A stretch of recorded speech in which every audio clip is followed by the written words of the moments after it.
Hey folks, my name is René Enriquez, and you are watching Uncensored. This is René Enriquez.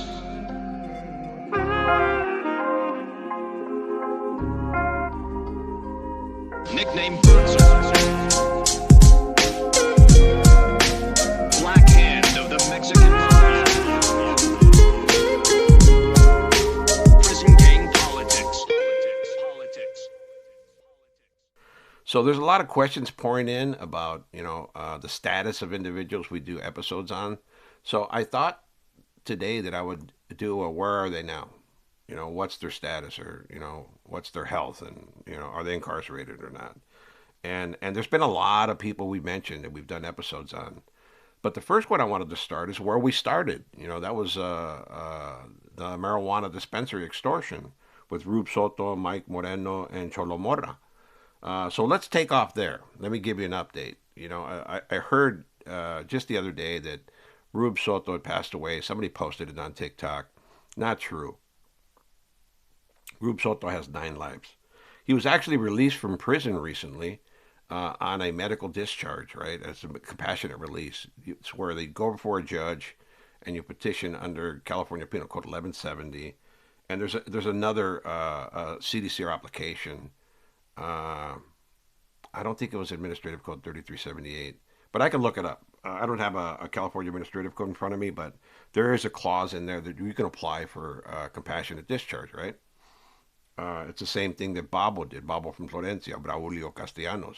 He had terminal cancer, active Mexican mafia member, was released by a judge and died a free man. So Rube was released because he's in really bad health, right?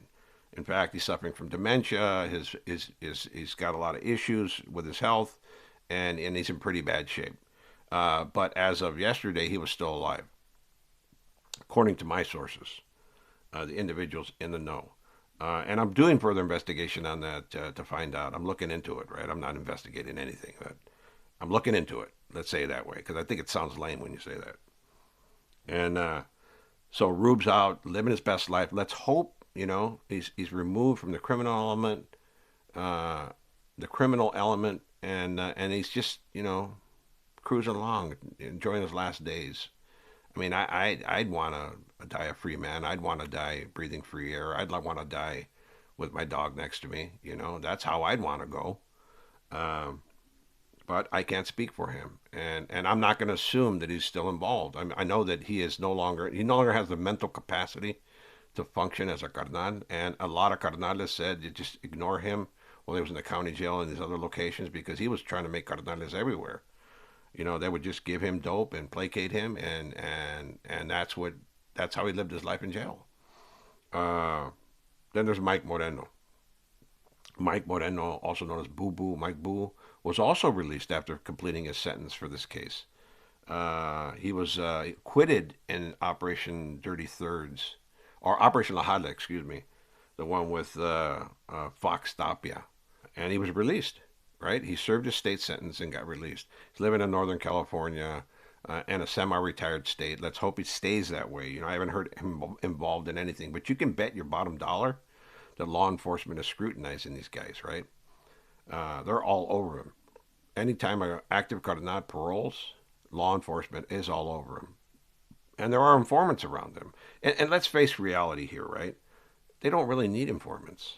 Because if you're active, right, and you're functioning and you're participating in illicit activity, illegal behavior, you've seen it, you listened to it, you heard these guys talking on the phone. If you're involved in a criminal organization, in a criminal conspiracy, it necessitates communication.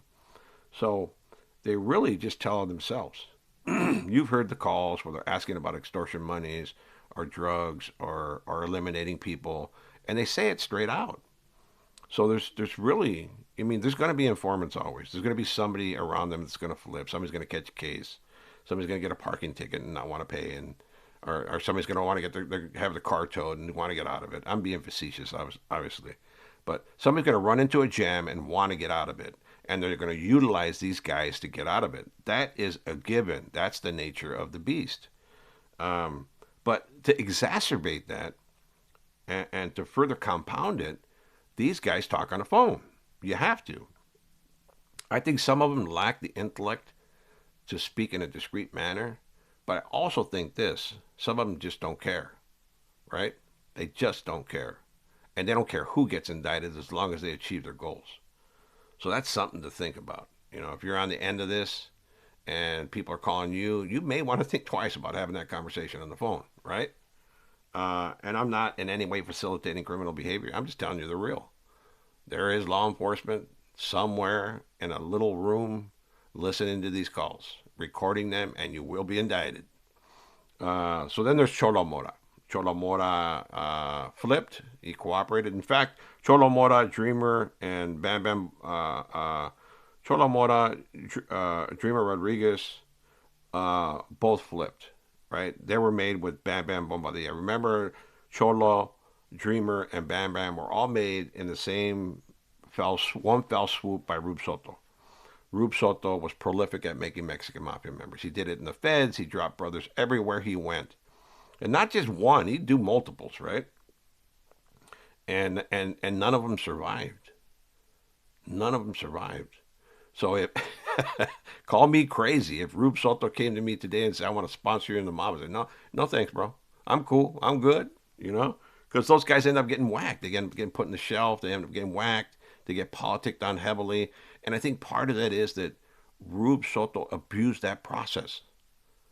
I think he got to the point to this point in his head where he thought he can do anything, and it was beyond reproach because he had like commission level status, right? And and the brothers had enough of it. In the county jail recently, maybe a year ago, 2 years ago, he was attempting the same thing. To make brothers everywhere he went. He'd like a guy who gave him a pack of corn nuts and say, "Hey, I'm going to make you a carnal." Again, I'm being facetious, but that's about how it went down. He was attempting to make guys everywhere, and the carnales told everybody to disregard what he said, not in a disrespectful sense, but Rube was suffering from dementia. So they said, treat him with respect. He's still a carnal, but don't listen to anything he says, right? Because he's unstable. And they placated him with dope, kept him high, make sure he had commissary. Nobody harmed him. But he's retired. Rube is retired, and I hope he stays that way for his freedom. I mean, if I was him, I want to die outside and a free man. He's got that now, and I think he realizes these are his end days. And I hope he makes peace with God. It's not too late. I'm not going to preach here though. This is not what this channel does, but make his peace. Then there's Tim Cullen, the victim of the marijuana distribution extortion. He cooperated, living his best life. He disappeared. God bless him. So that's the marijuana dispensary extortion case that went down. Let's move on to Lalo Martinez and Operation Kitty Scam. Lalo Martinez is obviously deceased. He overdosed. And I don't remember the date. I've said it a couple times online here in episodes, but I'm not even going to try to remember it. I think it was 2013.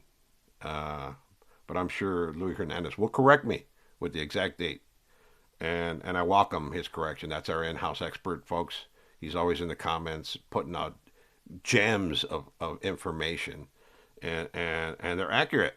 They're accurate. That's why I never contest what he says.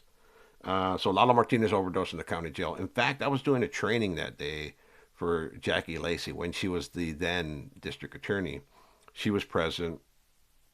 I remember telling her, she was sitting in the front row, and I told her, "Congratulations on your election, Miss Lacey.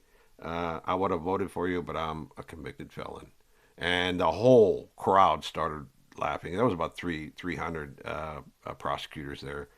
And I was doing the presentation with a senior prosecutor by the name of Stephen Gunson. He's now a major administrator in the Los Angeles District Attorney's Office.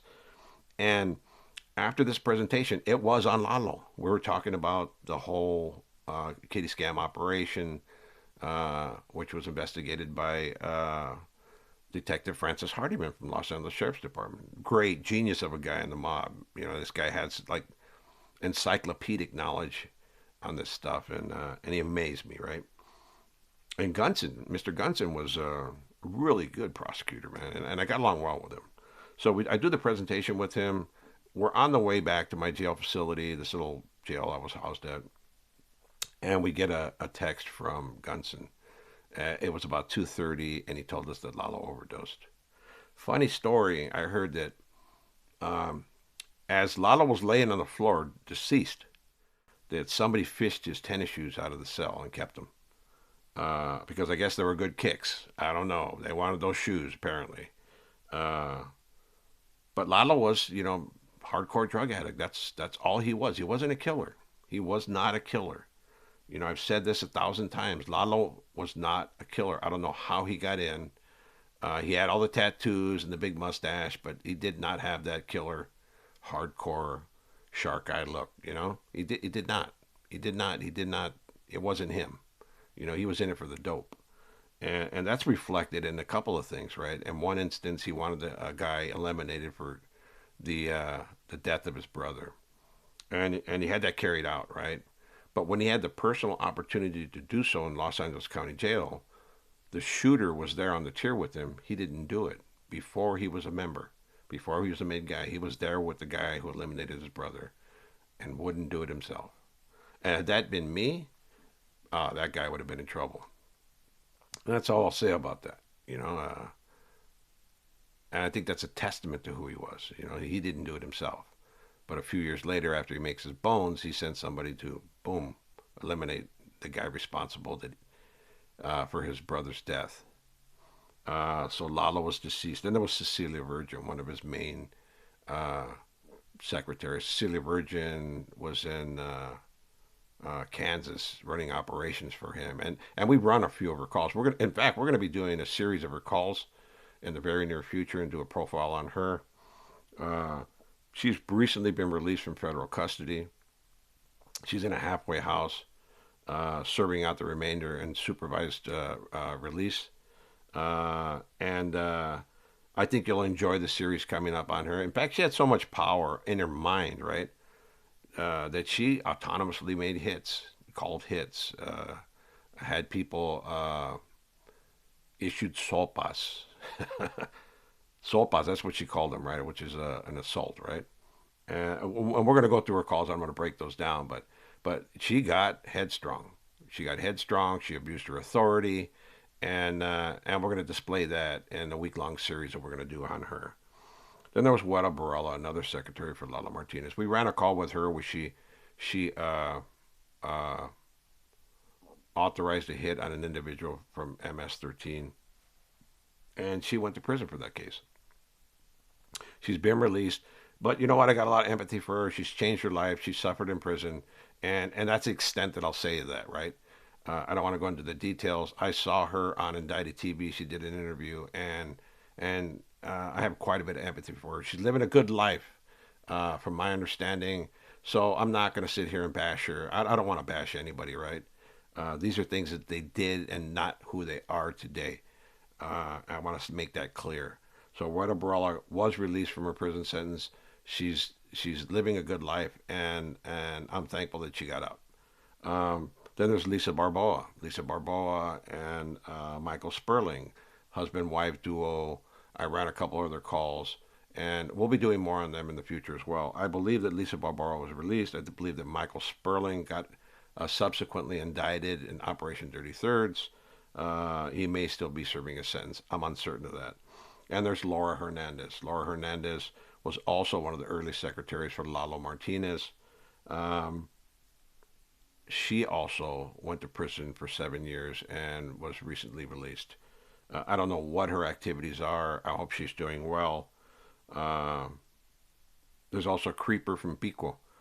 He's currently serving his prison sentence.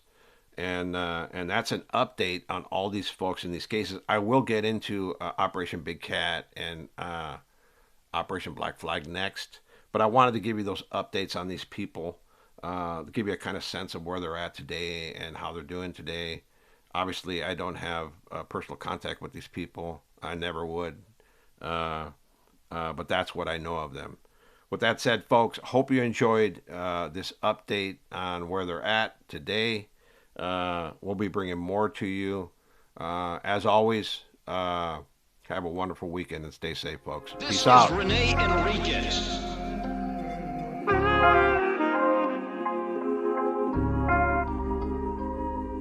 same person.